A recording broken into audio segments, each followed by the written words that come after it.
The capital really is super huge after all. With her hands joined in front of her chest, the girl said this in a lively voice as her eyes sparkled at the scenery before her. She was a beautiful girl. She possessed long, silky silver hair that reached her hips. Her braided silver hair was accentuated by a white flower accessory, quite literally giving her a flower-like loveliness. Her skin was as fair as virgin snow. Her slender, well-proportioned limbs were draped in a dress with a white theme, and her amethyst eyes that were admiring the townscape sparkled so beautifully, it was as if there were jewels embedded in them. Her beauty was such that one would not hesitate in the slightest to call her the loveliest girl in the world. However, the way the girl was looking around her surroundings full of excitement was just a little too childish to fit that description. Her eyes followed the sea of people passing to the left and to the right. One glance at her eyes that were full of curiosity, as if looking at something novel, would be enough to tell that what she was feeling was somewhat akin to someone from the country visiting the big city for the first time. You're very cute when you're having fun like this, but perhaps it's about time you return to reality. Raining on her parade was a voice whispering, so it would only reach her slightly longer than normal ears. However, there was no one around her, but the voice was quite literally right by her ear, so...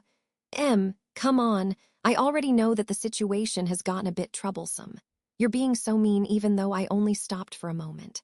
Well, it's not like I want to earn my daughter's ire by endlessly scolding her either, but this is going to be quite a bother to the others as well, and you don't want that either, right? That's true, but...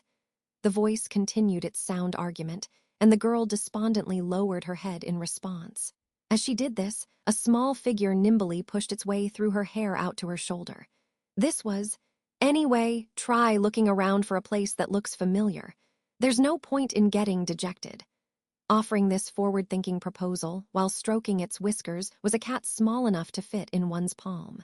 It was coated in gray fur, with big, round eyes and a pink nose. Setting aside its size, that was all there was to say about its appearance, but where it differed most from an ordinary cat was in the fact that it was standing on two legs. Waving its tail that was about as long as the rest of its body, the cat purred atop the girl's shoulder. "I suppose your final option would be to build up your courage and ask someone. Can you do that, Leah? Don't make fun of me. Of course I can do something that simple.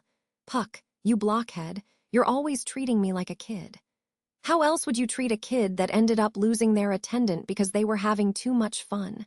In response to his words that were both carefree and flippant, all the girl could do was pout.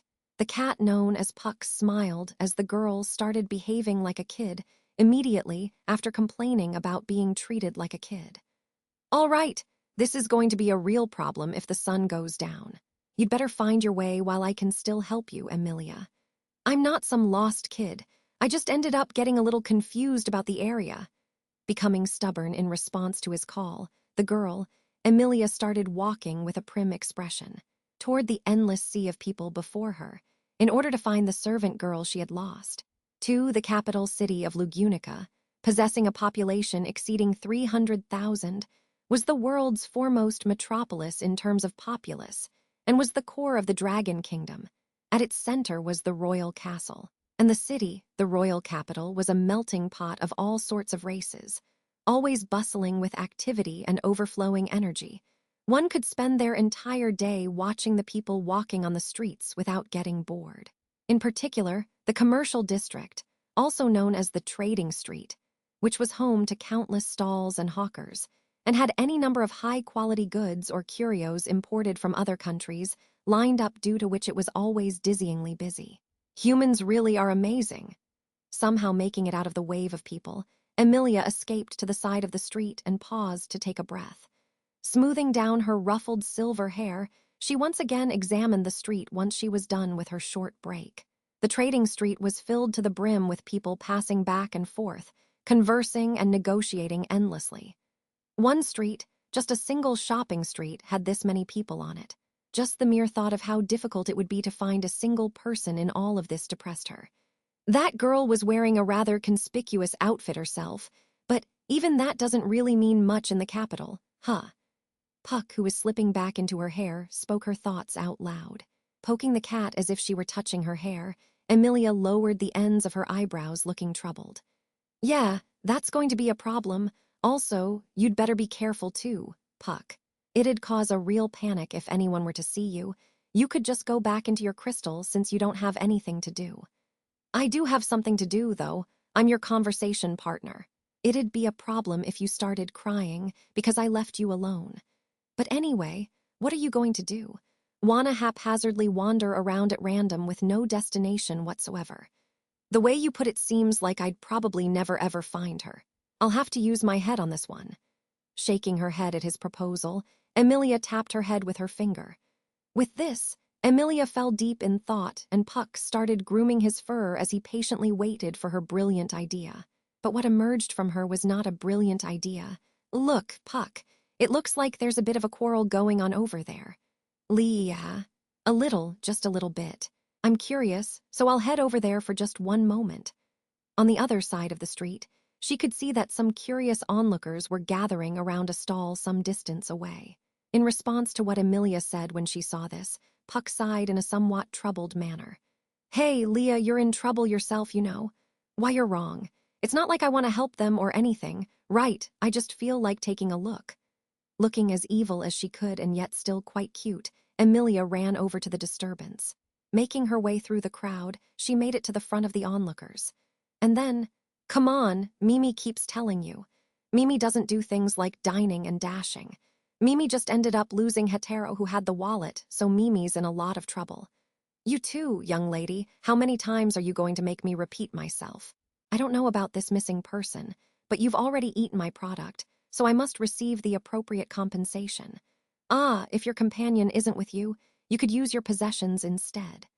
Mimi's got this staff and stuff, but if Mimi hands it over, the lady's going to be super mad at Mimi. The sight of the two who were quarreling in the middle of all of these rubberneckers caused Emilia's eyes to widen.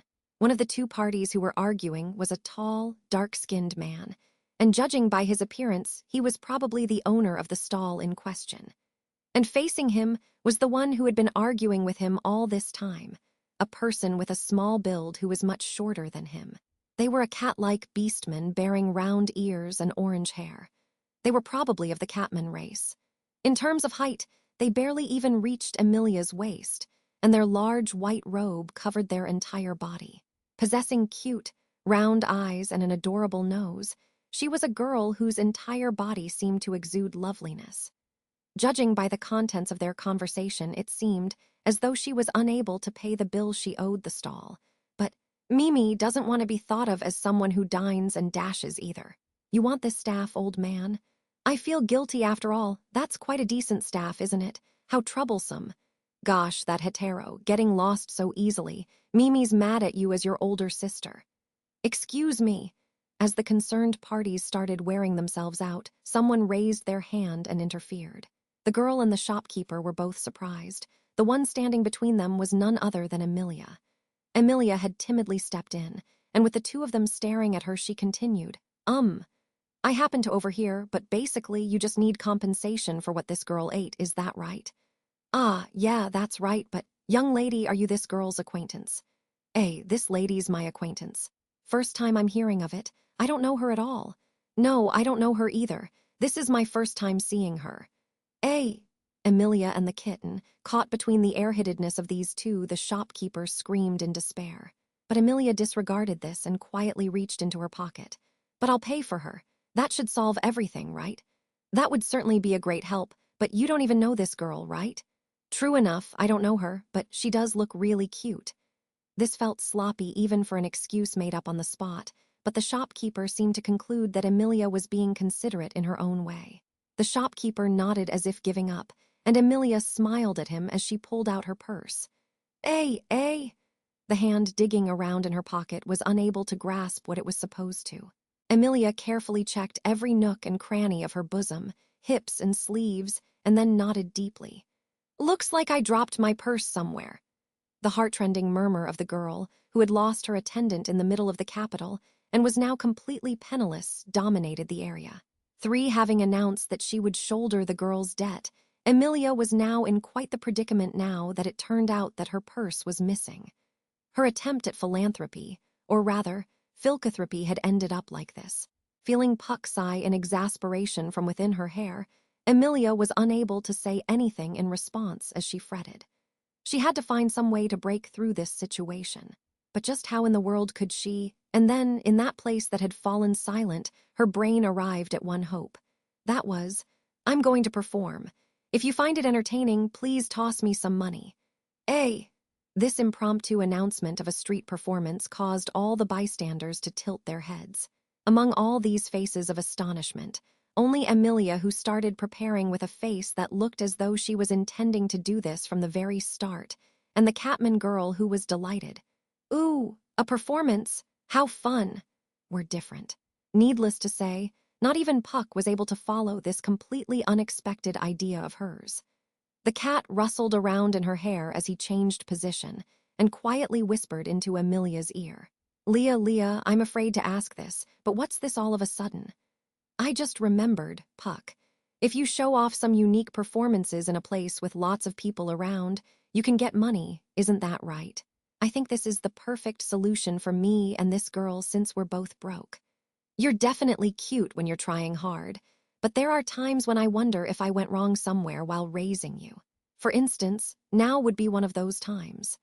It was already too late to turn back, and Emilia had no intention of turning back either. Puck's lamentations had no effect on her. Neglecting to even prepare the bystanders for what was to come, Emilia took a step forward and started breathing deeply. Standing before the stall, right in front of all of these onlookers, the area naturally ended up getting monopolized by Emilia. I shall now have an extremely rare animal perform for all of you. I've suddenly got a bad feeling that I'm about to get wrapped up in this. Let's go. Emilia thrust her right hand out in front of the onlookers and declared this. The spectators seemed baffled as she showed them her empty palm. Unfazed by their reactions, Emilia signaled to Puck, who was taking quite a while to emerge from her hair. Come on, please. Hey, Puck. Come out. It's not that I mistimed my appearance, it's that I don't want to appear at all. But I'd rather not humiliate you in front of everyone, so I suppose I'll have to come out. Shrugging his shoulders as he sighed, Puck was dejected as he reluctantly forced himself to creep out of her hair. His appearance instantly caused a commotion, and even as this happened, he continued to walk across her arm and elbow until he finally reached her palm, where he raised both paws and proclaimed, "Victory!" The crowd grew excited in an instant. Emilia thought this response meant she was doing well. This is an extremely rare animal. I shall now have it. S-spirit, it's a spirit. She's a spirit user. Crap, run. Drop your weapons and all the money you have and run. Perhaps she should have him dance. As Emilia thought up a program, the crowd in front of her dispersed and ran off. They dropped everything they had on them, and the panic started spreading to people who weren't even involved. Like this, the commotion continued to spread, and when the dust finally settled, the street was completely deserted. Emilia was dumbfounded by this, and Puck, who was still on her palms, started grooming his face with his palm as he spoke. Just about everyone would run away if they saw a spirit. It was just like you said. That's true, but they didn't need to be that surprised, did they? Accepting Puck's words, Emilia sulked a bit as she looked around her surroundings. She was surrounded by all the things the onlookers had discarded. Going by the rules of street performances, all of these things now belonged to Emilia. Of course, she wouldn't actually take them. Your dancing is so cute, it would have been nice if they saw it before they went home. To call that reaction going home, I quite like your elegance. The two had this frivolous exchange. And then, oh, this cat's really talking. How can you talk? Are you the same as Mimi? Are you a catman? You're tiny, super tiny, you few ha. This kid's pretty bold, huh? If you consider appearance alone, we're certainly rivals in terms of prettiness, but we're entirely different beings. Is that so? How do you know that? I'm Leah's father, and you're that hetero kid's elder sister, isn't that right? It's true. For some reason, Puck's joke caused the aforementioned girl to explode with laughter. Anyway, she was genuinely happy that this girl stayed with them. If even she had run away, even Emilia would surely be hurt. Huh! Suddenly, Emilia's eyes widened as she examined the fallen items. The reason for this was one of the items by her feet, a white purse placed on top of some somewhat dirty wrapping. She crouched down and picked it up, and then nodded when she confirmed its feel. It really is the purse I lost. Why is it in a place like? Perhaps some kind-hearted soul brought it here. Puck said this as if bored, and yawned as he slipped back into her silver hair. He was basically declaring that he was done. This upset the Catman girl, but she immediately returned to her usual self and started wagging her tail when Emilia stroked her head. You phew-hee-hee, you're super good at this, lady. You're probably a match for the lady. You're definitely far above the captain. Yeah, foo-foo, thank you. Mimi can tell you're a really good person, so Mimi's gonna remember ya. If you ever have something troubling you or someone you wanna drop, just tell Mimi and it'll all be fine. Drop, I don't really get it, but okay. I'll be sure to remember you too. She didn't really understand what this cute Catman was saying, but Emilia magnanimously accepted her words. Emilia then turned around as she continued to stroke the girl's head. Behind her was the shopkeeper, who, even though the situation had completely left him behind, continued to man the stall because he could not abandon it. Now that she had her purse back, Emilia approached the dumbfounded shopkeeper and opened it. So, how much did she owe you? And she once again resumed her philanthropy under the guise of nosiness.